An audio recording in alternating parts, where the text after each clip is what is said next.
Hello everyone! Today is another day. It's a blessed Sunday. By the way, this is Ella's Vlogs. And samahan nyo lang akong bumiyahe. Charis, bumiyahe lang pala, walang ibang gagawin. Another day, another mini vlog na naman tayo. And samahan nyo lang ako, biyahe tayo papuntang church. Kasi every Sunday talaga, wala naman talaga akong ibang pupuntahan. Kundi church lang. Yun lang yung yun lang yung gala ko pag tuwing day off ko sa church lang talaga. Talaga diretso kasi importante sa buhay natin ang words of God talaga. Kahit busy man tayo sa buhay natin, ang importante may oras tayo sa Panginoon. As usual, 7 o'clock pa lang ng morning, sinundo na ako ng driver ko.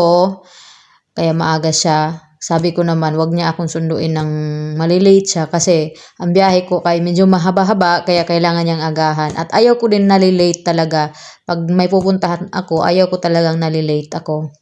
And napakaganda nga ng araw, napakaganda ng panahon, malamig siya. And napakaganda ng sikat talaga ng araw, yung sunrise niya, kung saan ka tatakbo, susunod yung araw sa'yo. At ayan nga, panibagong araw, panibagong liwanag talaga. Kaso pagdating sa unahan, paglabas na namin sa Alcudra, ayun, may ulan na siya. Hindi ko alam, ang ganda ng panahon, ang ganda ng araw, ang ganda ng labas ng araw, pero may ulan. Hindi naman siya kalakasang ulan, pero pagdating talaga namin doon sa unahan na, ang lakas talaga ng ulan. Parang umulan talaga siya ng malakas. Nakarating na nga ako dito sa building na pupuntahan ko kung saan nandoon yung church namin. Kaso, naabutan din ako ng ambon naman. Hindi naman siya kalakasan, pero ambon siya. Nagtatakbo pa ako doon sa gilid kasi parang lumalakas na talaga yung ulan. Oh, di ba? Takbo yan.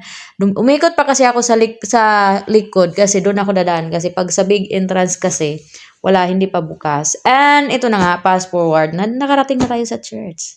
Ayan, yan lang. Hanggang dyan na lang. Bye-bye. Thank you for watching. Sa susunod ulit. Don't forget to like, comment, and share.